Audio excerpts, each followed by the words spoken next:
We come now to the core of this terrible story that ends the book of Judges in two parts, the two appendices to the book. And we're going to have a look at the days of Gibeah and what awful days they were. Now, I know many of you in this hall took the advice to pre-read Judges 17 to 21 because some of you told me you did that. But we read it again, the whole chapter, because I wanted that to sink in, brothers and sisters. I'm not going to have time to deal with it verse by verse.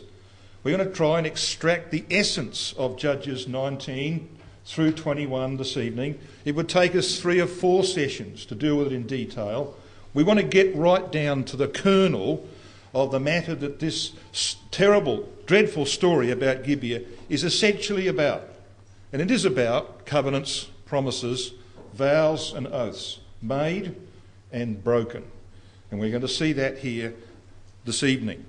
Now, would you join me, if you wouldn't mind, in the New Testament in 2 Timothy at chapter 3. Now, this is the chapter, of course, in which Paul in verse 16 says, all scripture is given by inspiration of God, or as the Greek has it, it's God-breathed.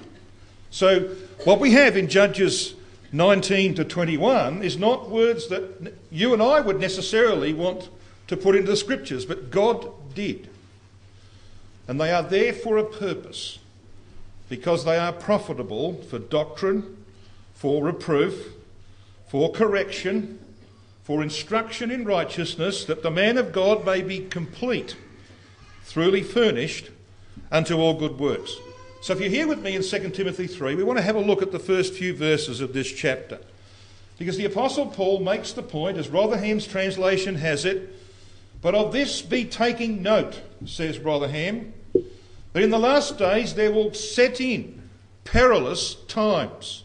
No one in this hall would argue with that. We're living in last days that are terribly perilous from a whole range of perspectives.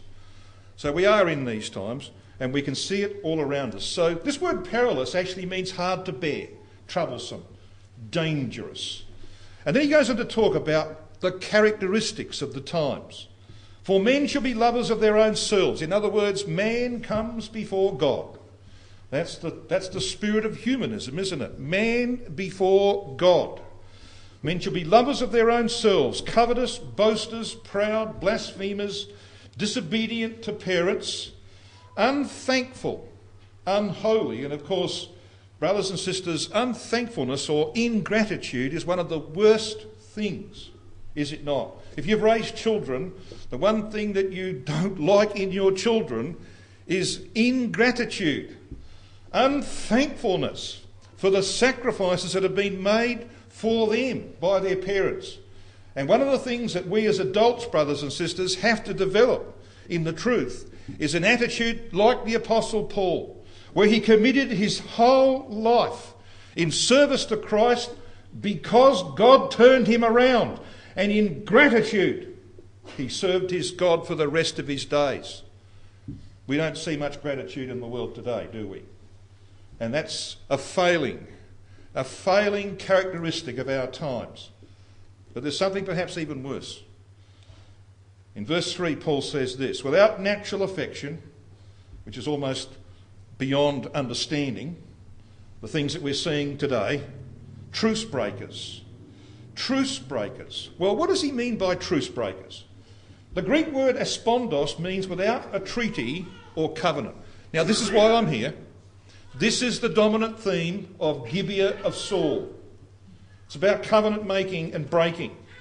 Look at the commentary of Barnes, the New Testament commentator on this term truce breakers.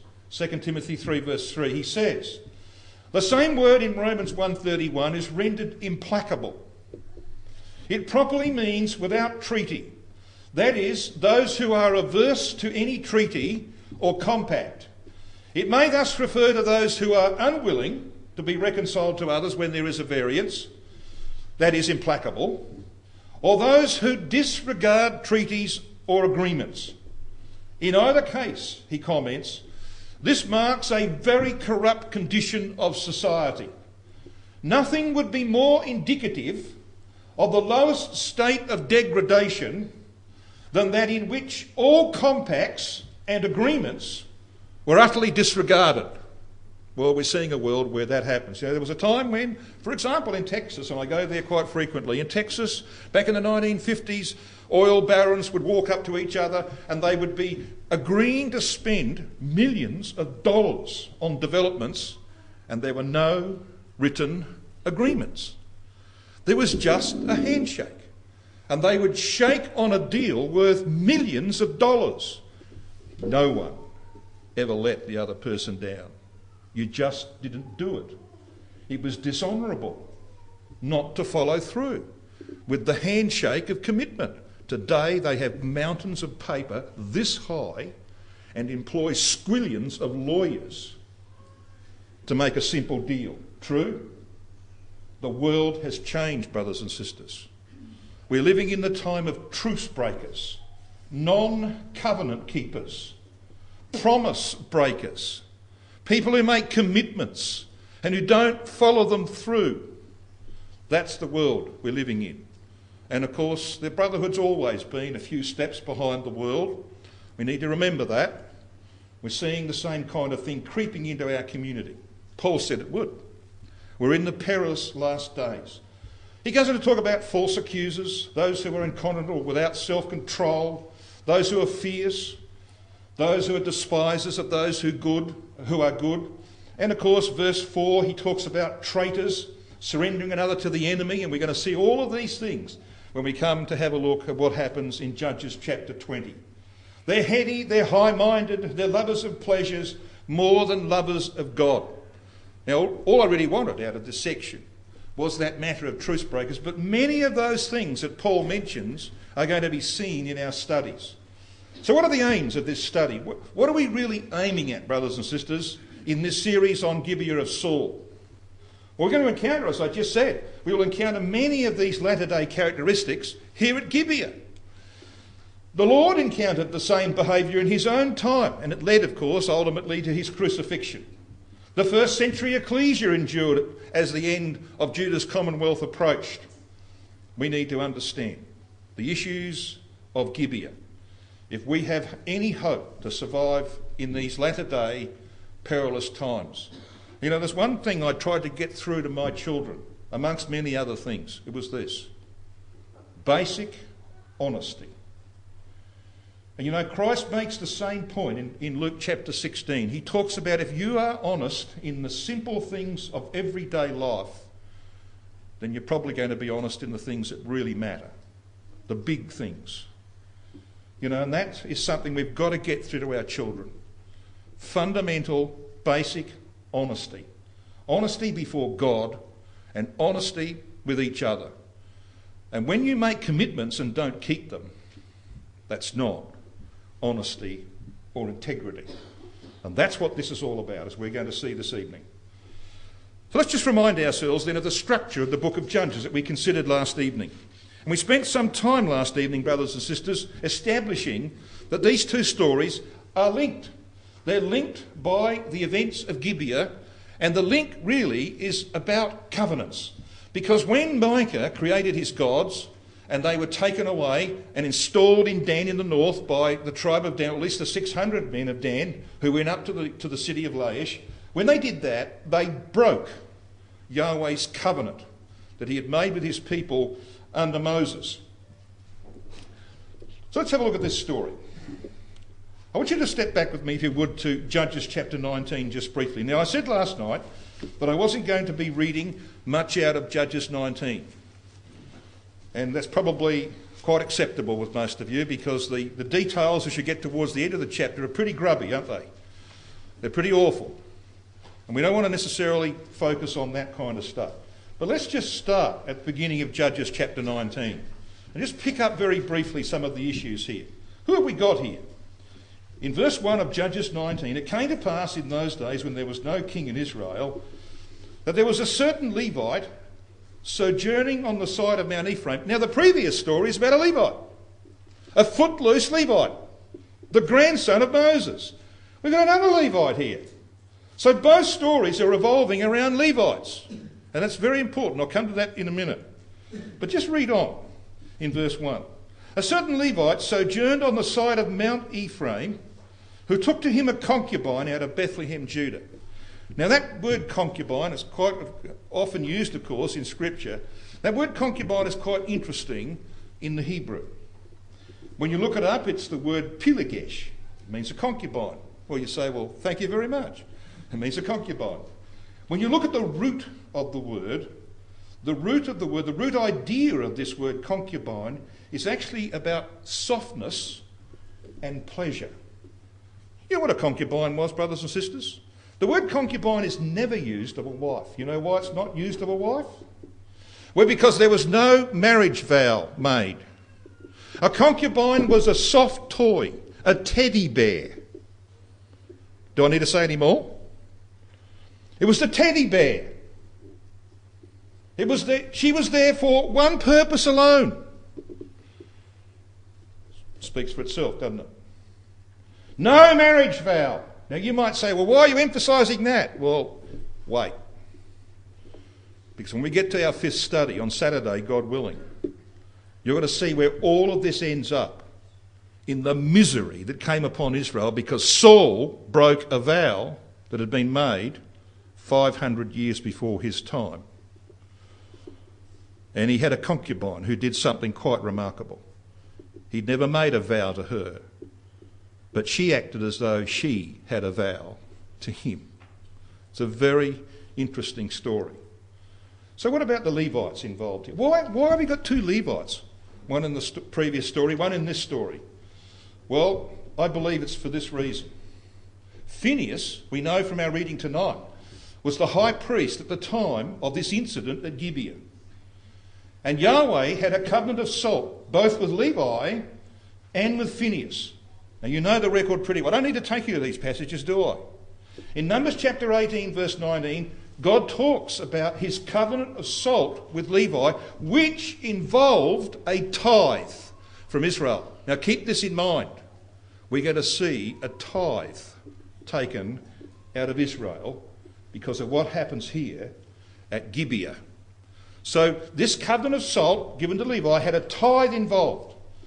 To Phinehas, of course, there was a covenant of an everlasting priesthood because of his zeal in the matter of Zimri and Cosbi, the prince of Simeon, and the princess of the Midianites. And you know the story very well in Numbers chapter 25, verses 10 to 13, as how he put a javelin through those two people outside the tabernacle. But of course we know also from Malachi chapter 2, from the study that you're doing in this hall, that Levi failed to keep that covenant. They were not upholding the principles that were right. And what was the question? Well, Malachi 2, marriage vows. So you see there's some real little hints here about where all of this is heading. So the terrible story of Judges 19 unfolds. Now what the Levite did, and let me just recount the story briefly for you. In chapter 19, what he did is that his concubine played the harlot against him. She's only being used as a soft toy, so why shouldn't she, mix around? And then she went back to Dad and Mum, down in Bethlehem, Judah. So he goes to get her back. And he goes down there, and the father delays him day after day after day. In the end, he says, I'm going. So they leave in the late afternoon. They pass by Jerusalem, and the servant says, well, we could stay there. Oh, not on your life. That's a Jebusite motel. No way. Let's go to a Christadelphian motel. So they went a bit further to Gibeah. And you know what happens at Gibeah. All right, sodomites in control of the town, banging on the door. And the soft toy, the concubine, pushed out. Poetic, isn't it? We are often faced with poetic judgment. So she ends up outside and is abused all night. In the morning, the Levite, who apparently had sound sleep, I'm not quite sure how he did that, but apparently had sound sleep, he wakes up, he says, come on, get up, let's get going. What's wrong with you? She's as dead as a doornail. So what does he do? Have a look at Judges chapter 19 and at verse 29. He puts her on the donkey, the ass. He goes back to Mount Ephraim. Verse 29 of Judges 19 says this. And when he was come into his house, he took a knife and laid hold on his concubine and divided her together with her bones into 12 pieces and sent her into all the coasts of Israel. So he takes her home. By this time, of course, there's a bit of progress in decomposition perhaps. He takes out whatever it was, a knife, and he carves her up. And he packages her up, brown paper packages perhaps, we don't know, and sends it off to the recorders of the 12 tribes of Israel. Now, the last time you got a package in your ecclesia, came to the post box or to the letter box of your recorder, I'll guarantee one thing. It might have been some gift to the ecclesia, it might have been bills, but it certainly wasn't a piece of an arm or a leg or a torso, was it? No. That's horrendous, isn't it? Horrendous. So here we are at Mount Ephraim. He's been down here to collect his concubine. He's come back up and they're at Gibeah. Gibeah is here. All right? These awful events occur. He goes back up here. He divides up his concubine and sends to the tribes a piece of her body. And there's great indignation in Israel. That's what we read in verse 1 of chapter 20, wasn't it? Then all the children of Israel went out, and the congregation was gathered together as one man, from Dan even to Beersheba. Dan?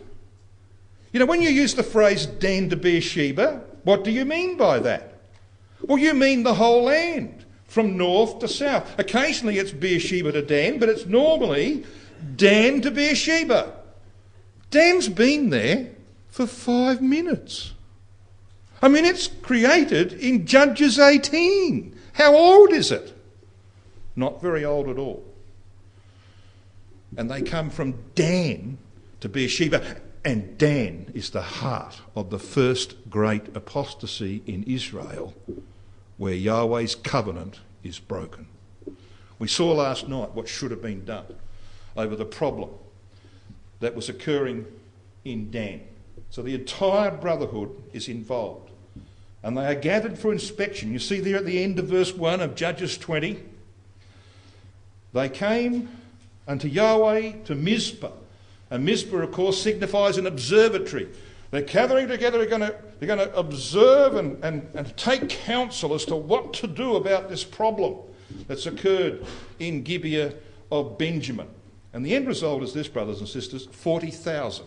40,000 of those who gathered there, and there were 400,000 fighting men out of the 11 tribes of Israel who gathered. 1/10, a tithe, was taken out of that 400,000. Benjamin began the battle with 26,700, and of those 600 survived. And in fact, the death toll was probably somewhere north of 110,000 people who lost their lives in Israel over this matter at Gibeah of Benjamin. What I want to do with you is to just very briefly summarise the carnage at Gibeah and what happens, and most importantly, brothers and sisters, what God tells his people to do in the midst of disaster. It's a very interesting consideration. So we read the story, didn't we? We read how they gathered together as one man, and they came and they took counsel. They got the story from the Levite. And then it says in verse 8, all the people rose as one man. See this? Look at the end of verse 11. So all the men of Israel were gathered against the city, knit together as one man. So 3 times we're reading this phrase, one man. They weren't one man. They were not in agreement. There were many there who knew full well of the apostasy of the men of Dan. They were not really united, but they took indignation together at this moral corruption in Gibeah. And they were determined to deal with it, and God wanted them to deal with it, but he wanted them, brothers and sisters, to deal with the other problem first. And they didn't. And that's why they suffer. Now we're going to see as we proceed this terrible story. I want you to come down to verse 18 of Judges 20.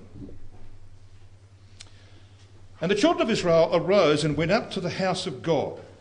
Now some suggest that that's actually a name, Bethel.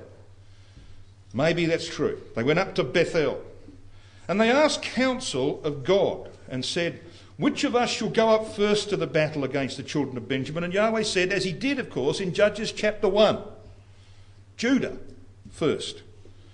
So the children of Israel rose up in the morning and encamped against Gibeah. So they were doing this under divine instruction. God sent them, brothers and sisters. Now, it could have been argued, well, they asked the question, who will go first? And God said, Judah. But he wasn't actually saying, yes, you should go up against Benjamin. But that becomes very clear as you proceed. It is palpably obvious that God wanted them to deal with the problem in Benjamin, as we go to see. So as we read on, we read this in verse 21. And the children of Benjamin came forth out of Gibeah and destroyed down to the ground of the Israelites that day 22,000. So on that one day, 22,000 mothers, wives, grandmothers, whoever they might have been, were bereft of a husband, a father, a son. 22,000 families bereft in one day. We don't suffer anything like that, do we? There's nothing even remotely close to that in our experience. 22,000 Christadelphians dead in one day. But it gets worse. Really? Doesn't it? So what happens here? Well, what happens, of course, is that God has told Israel to go up. Judah shall go up first. But let's have a look at post-day one. Let's come down to verse 22, 23. Verse 22 says, and the people, the men of Israel, encouraged themselves. You'd need to, wouldn't you? And set their battle again in array in the place where they put themselves in array the first day. Then we've got a parenthesis. And this is an important parenthesis. The children of Israel went up and wept before Yahweh until the evening. And they asked him, saying, shall I go up to battle against the children of Benjamin, my brother? Notice the language. Benjamin, my brother. And Yahweh said, go up against him. So God is authorising what they are doing in relation to Benjamin. So, brothers and sisters, they go up again. What happens? Well, more carnage. And you read in verse 25 that Benjamin went forth against them out of Gibeah the second day and destroyed down to the ground of the children of Israel again 18,000 men. So now we're up to 40,000. 40,000. So what about Judgment Day 2? Post Day 2. Well, have a look at verse 28, maybe verse 27. The children of Israel inquired of Yahweh, for the ark of the covenant of God was there in those days. And Phinehas, the son of Eleazar, standing before it, asks the question, shall I yet again go out to battle against the children of Benjamin, my brother, or shall I cease? And Yahweh said, go up, for tomorrow I will deliver them into thy hand. Now, think about the way God works, brothers and sisters. We made this point last evening. Israel had not dealt with the problem of the apostasy at Dan in the north. They had broken God's covenant. He expected action. He expected that matter to be dealt with. It was not dealt with. This situation comes along, and there, as large as life, in the company of those who have taken indignation against Gibeah and Benjamin, are guilty of breaking his covenant. And they're there to be involved. I want to show you a passage out of Genesis 49 that actually speaks about this. It actually tells us that this was going to happen. And God cannot tolerate hypocrisy like that. So he says, yes, it is right to deal with this moral issue. You must deal with it. But he takes 40,000 of Israel in the process. What's he saying? You've got a problem. You have got a serious problem. And until you deal with it, you're going to continue to suffer like this. That's what he's telling them. We can learn a very important lesson about that on the individual basis as well as the ecclesial basis, brothers and sisters. You know, if someone comes to you because they've noticed you have some problem in your life and says, brother, I know that you've got an issue and I'd like to help you with it, and you know full well what they are doing. It's not in accordance with Scripture. It's pretty hard to bear, isn't it? They might be right, but it's pretty hard to bear. We don't like hypocrisy, do we? And neither does God. That's the great lesson that comes out of Judges chapter 20. So verse 25, 18,000 killed. We can work out, look, there are mathematicians in the audience, I'm sure. You'd love me to spend 5 minutes proving to you that 1,000 Benjamites died on day 1 and 2? Well, you're not going to hear it, okay? But if you go to Judges 20, verse 15, verse 35 and 47, and you use your brain, guess what you're going to work out? That Benjamin actually lost 1,000 men on days 1 and 2. But that's over to you. So they lost 1,000 in 2 days. God authorised the destruction of 40,000. He sent them up, knowing full well what would happen. And they lost a tithe of those who were involved. And we read, of course, of the terrible denouement of what happens here. Because, brothers and sisters, when you come to the end of this chapter and you come to verse 31, you read this. And the children of Benjamin went out against the people. They slay another 30 here. Then we are told a little later on what happens to them. And you come down and you read from verse 44. And there fell of Benjamin 18,000 men, all these were men of valour. And they turned and fled toward the wilderness to the rock Rimmon. And they gleaned of them in the highways 5,000 men. Now just pause there. That word gleaned in the AV is a Hebrew word, alal, A-L-A-L. It means to effect thoroughly, or to glean, that is to take up everything as it were, or to overdo. It is the same word that is used in Judges chapter 19 and verse 25. Just have a quick look at Judges 19 and verse 25. But the men would not hearken to him. This is the awful story that happens in Gibeah. So the man took his concubine and brought her forth unto them, and they knew her and abused her all the night until the morning. Guess what? The word abused is that same Hebrew word rendered gleaned in chapter 20. Interesting, isn't it?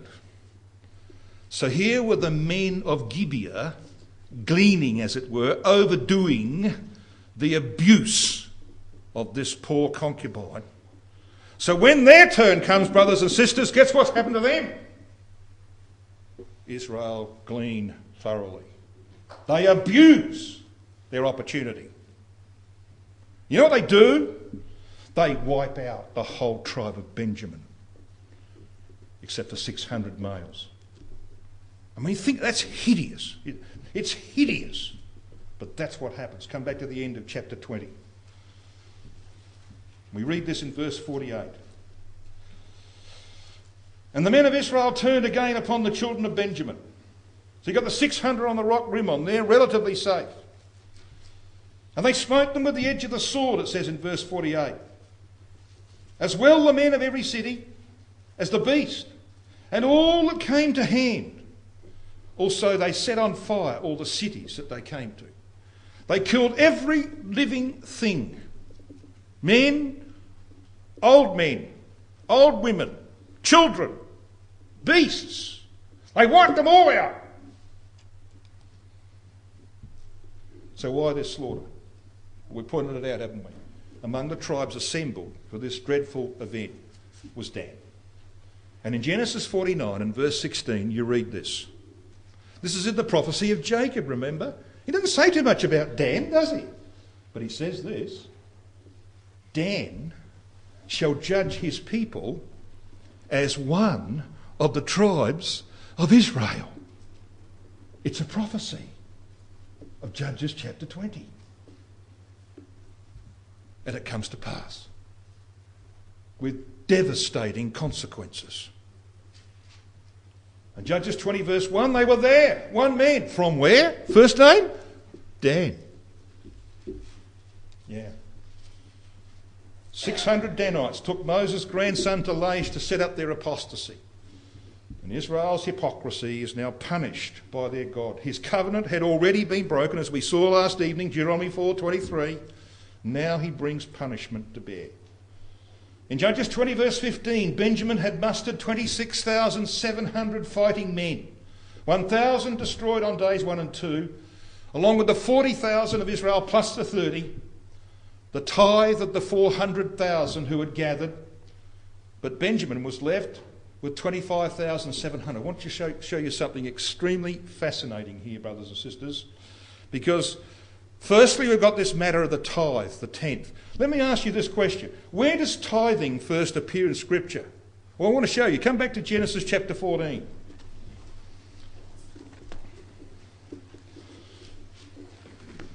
Does tithing first occur in Scripture? Genesis 14 and verse 20.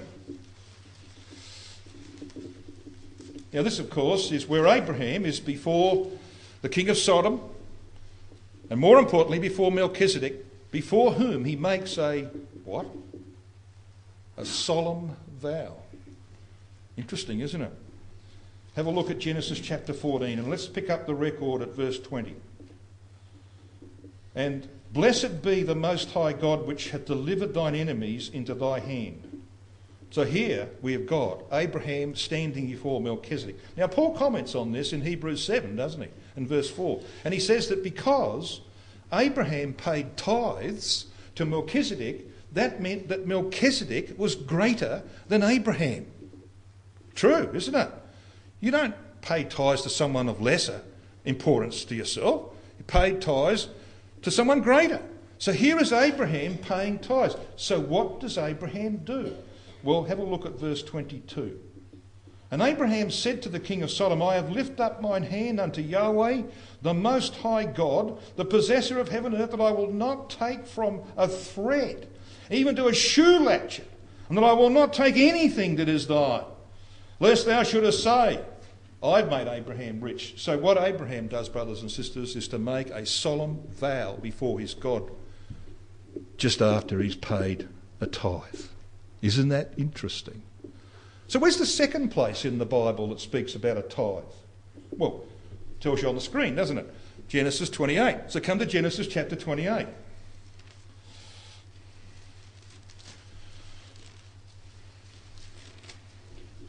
Genesis 28, and at verse 22 we read this. This is Jacob speaking. He's at Bethel, of course. He's on his way to Haran. And this stone, which I have set for a pillar, shall be God's house. That's why the place became known as Bethel.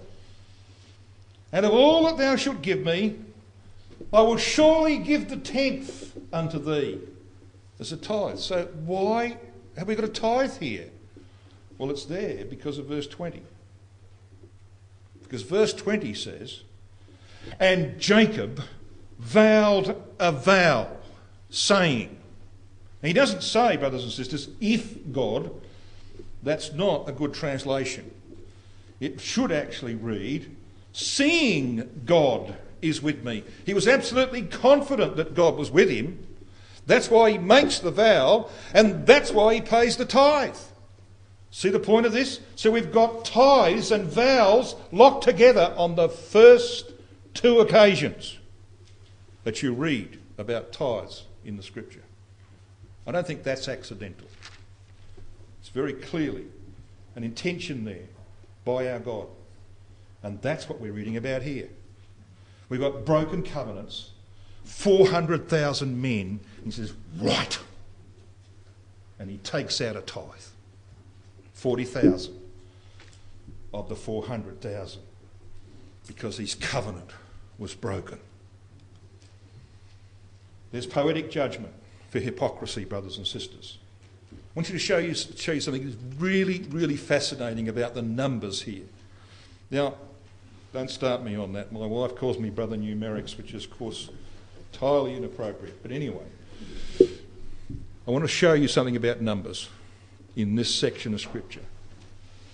In the first census that was taken in the wilderness of Israel, had just come out of Egypt, in Numbers chapter 1, verses 38 and 39, the tribe of Dan had 62,700 males above the age of 20. Fighting men, in other words. 62,700. In the terrible events that we've been reading about here in Judges 20, on day 1, 22,000 Israelites were killed. On day 2, another 18,000. But then on day 3, the tables were turned. And Benjamin suffered casualties, if you read Judges 20 verse 25, of 25,100. Now, of course, the 1,000 that were killed on day 1 and 2 are not mentioned here. Just on these 3 days, this is the numbers we're given. You have to actually work out what the number was. The numbers that God gives you add up to something very interesting. They add up to 65,100.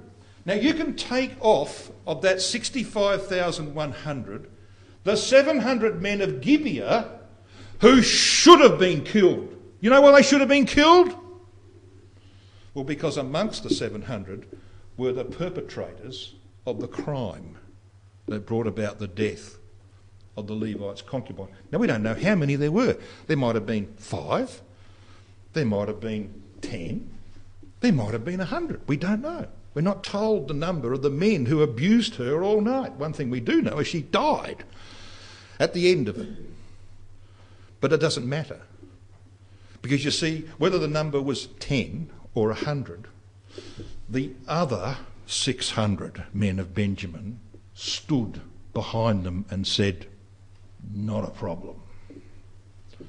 We will defend you to the death." They justified the actions of the brutal sodomites. That's why they should have died.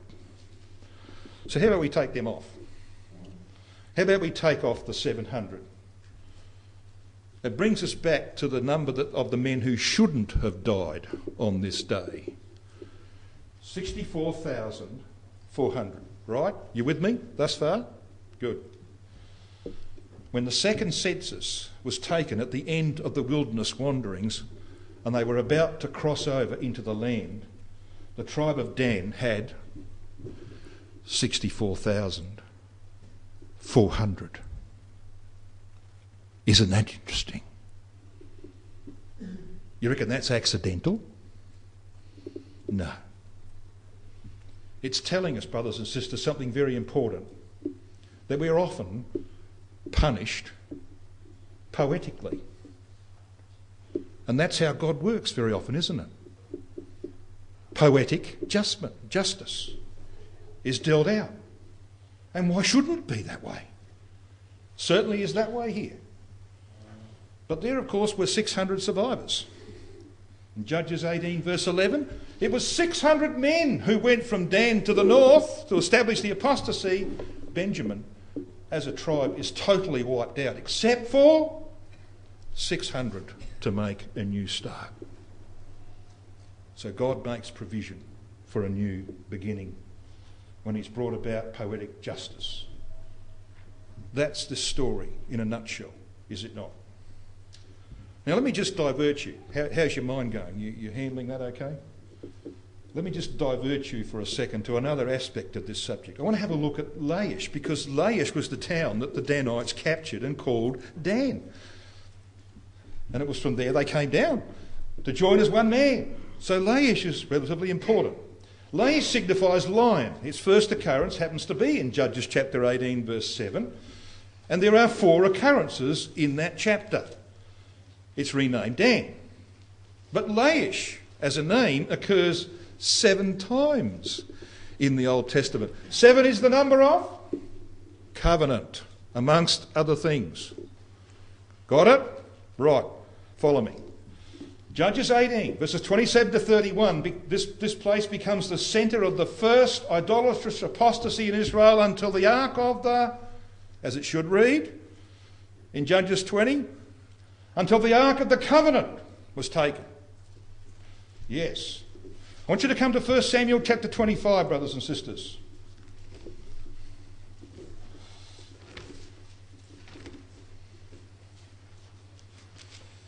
First Samuel 25 and at verse 44.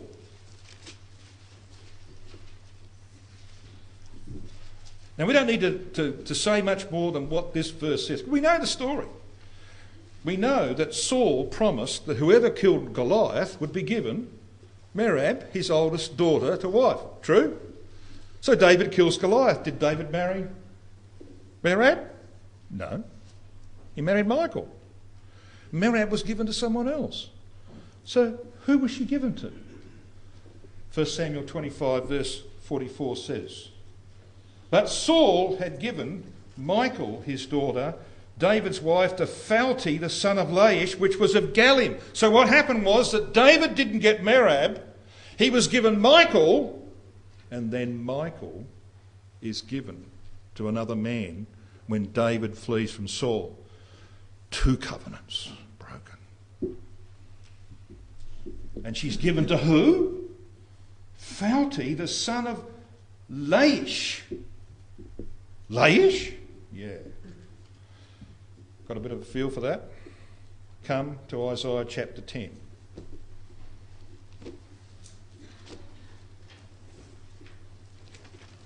You know what I'm suggesting to you, brothers and sisters?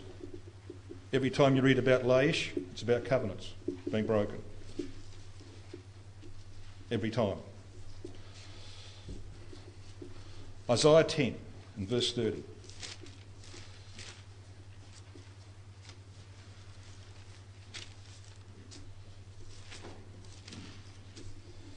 We read this. Now this is about the movements of Gog when he comes into the land. It's based upon the movements of the Assyrian in the days of Hezekiah. The places are mentioned as to where the latter day Assyrian will come. Here they are. And we read in Isaiah chapter 10 and verse 30 these words. "Lift up thy voice, O daughter of Galim." I think I might have heard that word before.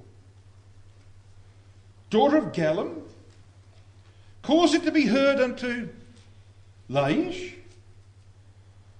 O poor Anathoth," place of the Levites, the priests. So why have we got these two names here again? Well, what's this got to do with the price of eggs? Well, you're going to look at the early part of the chapter. Look at Isaiah chapter 10, verses 1 and 2 and verse 6. Who's this prophecy about? It's a prophecy about the latter day judgments that God brings upon his own people, faithless people in the land, at the hand of the latter day Assyrian. So why does he bring the latter day Assyrian against them? We know this is latter day prophecy. You've only got to look at what we read towards the end of Isaiah 10 from about verse 24 onwards. We know it's latter day. So the first two verses tell us why God sends the latter day oppressor upon his people. "Woe unto them that decree unrighteous decrees." Yeah, a few of them came out of Gibeah and the events of Gibeah. "And that write grievousness which they have prescribed, to turn aside the needy from judgment, and to take away the right from the poor of my people, that widows may be their prey." There were a lot of widows on days 1 and 2. "And that they may rob the fatherless." Why do they do this? Look at verse 6. "I will send him against an hypocritical nation, and against the people of my wrath. And I will give him a charge." If you have any doubt about this being a latter-day prophecy, just read the next words. "I'll give him a charge to take the spoil, and to take the prey, and to tread them down like the mire of the streets." All of you know that those words are picked up in Ezekiel 38 verse 12. Yeah. So here's God's judgments upon the faithless nation of Israel in the land today, of whom 2/3 will perish in the events that are shortly to come, brothers and sisters. Why? Why such tragedy? For the very same reason, the tragedy of Judges 19 to 21. a hypocritical nation who can't keep covenant. That's why Laish makes its appearance in Isaiah 10. You're going to find that kind of thing happening over and over again. Think Gibeah. I'll have you all on this mantra before I go, won't I? You'll be on this mantra. Think Gibeah. Think covenants, vows and oaths. Yeah. You're not quite there yet, but we'll work on you. Because that's what you've got to think. Because that's what the Scripture's saying. Think Gibeah. Think covenants, promises and vows made and broken. So let's come back and have a look at this, the terrible end of Benjamin briefly, and then see what they did about it in Judges 21. Now Rotherham translates verse 48 of Judges 20 this way. And the men of Israel turned again upon the children of Benjamin, and he translates, beginning with the city, each and every one, down to the beast, even to every one that was met with. They were all wiped out. So 26,100 fighting men of Benjamin fell in battle, 600 survived. In the mop-up, another 40,000 plus, and these are just rounded numbers. They could be more. I've been very conservative. As you know, I'm a very conservative person, so I've been very conservative. Could be a lot more. 40,000 plus were annihilated in all the cities of Benjamin. So therefore approximately 70,000 Benjamites perished. Then they sent men to Jabesh Gilead. Now let's have a look at this record. In Judges 21 we read this. Verse 1. Now the men of Israel had sworn in Mizpah, so there's an oath, saying, there shall not any of us give us his daughter unto Benjamin to wife. And the people came to the house of God, to Bethel, and abode there even before God, and lifted up their voices and wept sore, and they cried out to their God. Why is this come to pass in Israel? Well, they knew the answer to that. Really. That there should be one tribe lacking in Israel. It came to pass in verse 4 on the morrow that the people rose early, they built an altar, they offered their burnt sacrifices and peace offerings, and they said this in verse 5. Who is there among all the tribes of Israel that came not up with the congregation unto Yahweh? Now why do they ask that question? Well, because of what follows. For they had made a great oath. So here's a second oath. We got the oath of verse 1. Now we got the oath of verse 5. They made a great oath concerning him that came not up to Yahweh to Mizpah, saying, he shall surely be put to death. So they inquired and said, ask around. See which city didn't send any fighting men to deal with this problem here in Gibeah. And they found one place. Jabesh Gilead. Could I ask you, brothers and sisters, how Jabesh Gilead got its name? Can I show you how it got its name? Let's come back to the book of Genesis again. Genesis chapter 31.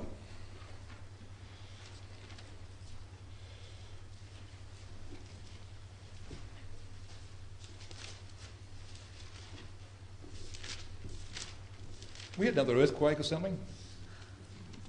Lights are flickering in this hall.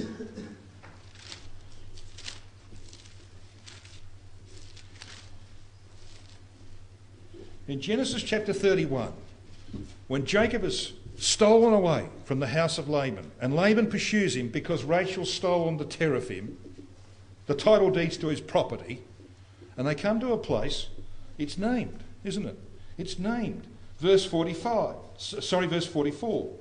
Now therefore, says Laban, come now, let us make a covenant, I and thou. And let it be for a witness between me and thee. And Jacob took a stone and set it up for a pillar. Now, Jacob names the place Gilead. Laban names it in verse 47, Jegar-sahadutha. So it's got two names. Jacob's name for it is Gilead or Gilead. Guess what the place is, brothers and sisters? Guess where this covenant is made between Laban and Jacob? Jabesh Gilead. The place of a covenant. The one place that had not sent men to fight against the Benjamites was Jabesh Gilead. So what do? They sent men up there to deal with it. And they took out the 400 virgins who had not known man and brought them back. They brought them back to be wives for at least 400 of the 600 survivors of Benjamin. This civil war had cost at least, conservatively, 110,000 lives. And one tribe had been effectively wiped out of the nation of Israel. And the tribes had made oaths that they now had difficulty with. They had made this oath that no one would return home until the men of Gibeah were dealt with in Judges 20 verses 8 to 10. So that's an oath. This was an oath of solidarity made in the spirit of, as we saw, hypocritical indignation. In Judges 21 we saw that they made this oath that no Israelite would give his daughter to Benjamin to wife. Does that betray a prior intention to annihilate the women of Benjamin as well as the men? Why would you make an oath like that? See? And Judges 21 verse 5. Anyone failing to come up against Benjamin will be put to death. They used fear to compel commitment. Didn't work in the case of Jabesh Gilead. Let me just give you, brothers and sisters, just so we could just pause and stop for a little while and ponder the events that we've been considering here tonight. Under the heading, The Challenge of Moderation, Brother Islip Collier in The Guiding Light wrote these words. He wrote, "When moderation has prevailed, it has often been through sheer exhaustion rather than through wise counsels. When wise men have deliberately chosen the moderate course, they have often been condemned by their friends as weak and yielding. We can look back on history and recognise that such men were strong, as well as being wise, and that the extremists were weak, as well as foolish. But for every 1,000 men who can recognise this lesson in the history of the past, there is hardly one who is wise enough to apply it in the experiences of the present. They should have thought a bit harder about some of the oaths that were taken on this occasion, and they wouldn't have found themselves, brothers and sisters, in the bind that they were now in. How do you restore a tribe in Israel when you have said that you're not going to give them any women to marry? How do you restore it? You know how they did it? Get around the oath somehow. Find a way around it. If they'd been smarter and wiser, they wouldn't have been in this bind. Now, what I'm going to do for the sake of speed... Is that right, brother? Am I that far over time? That's ridiculous. For the sake of speed, let me just wind this up by taking you through the story in picture form. The annihilation and rebuilding of Benjamin. We've got Gibeah down there in Benjamin. We know what happens, of course. Israel returned to Shiloh, victorious, but in a bind of their own making. 12,000 Israelites go and annihilate the men of Jabesh Gilead across the Jordan. They bring back the 400 virgins to Shiloh and give them to 400 Benjamites. Not quite sure how they drew the lot on that, but anyway, 400 out of the 600 get wives, and so they return with their wives back to Benjamin and start the rebuilding process. But they've got a problem. The problem is, what do you do with the other 200 that haven't got wives? Well, that's addressed in Judges 21. Have a look and see what we find here. Verse 16, Judges 21. Then the elders of the congregation said, "How shall we do for wives for them that remain, seeing the women are destroyed out of Benjamin?" And they said, "There must be an inheritance for them that be escaped of Benjamin, that a tribe be not destroyed out of Israel. How about we may not give them wives for our daughters? For the children of Israel have sworn, saying, Cursed be he that giveth a wife to Benjamin." Then they said, "Well, hang on, we got the answer. Behold, there is a feast of Yahweh in Shiloh yearly in a place which is on the north side of Bethel, on the east side of the highway that goeth up from Bethel to Shechem on the south of Lebonah. Therefore they commanded the children of Benjamin, saying, You go and lie in wait in the vineyards, and see, and behold, if the daughters of Shiloh come out to dance in dances, then come ye out of the vineyards and catch you every man his wife at the daughters of Shiloh, and go to the land of Benjamin. And it shall be, and this is going to happen, isn't it? It shall be when their fathers or their brethren come unto us to complain, that we'll say to them, be favourable unto them for our sakes, because we reserved not to each man his wife in the war. But anyway, you didn't give. See what they say here? For ye did not give unto them. At this time, your daughters were stolen. They weren't given. It's a terrific way, isn't it, to get around an oath. There was no king in Israel, brothers and sisters. Every man did right in his own eyes. 650 years later, the sin of Gibeah hung as a dark shadow over the nation. Hosea 9 verse 9. We're going to come to these passages in due course.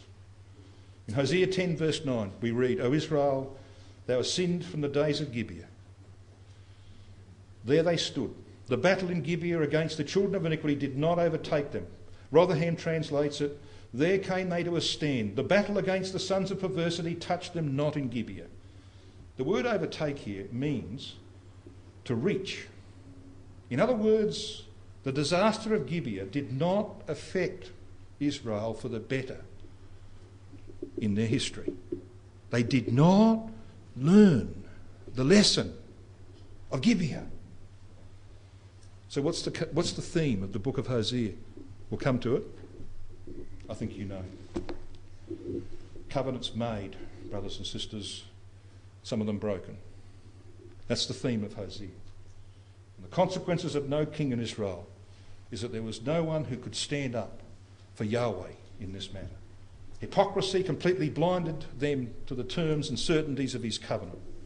The making of rash and ill-considered oaths, impossible to keep, put them in a bind. Failure to keep those oaths in both letter and spirit. Betrayal of others in order to escape the consequences of ill-considered vows and rash violence to justify them. We're going to see that that lesson wasn't learned. You know why? Because this place, Gibeah, is where God finds the first king of Israel who could not keep a covenant.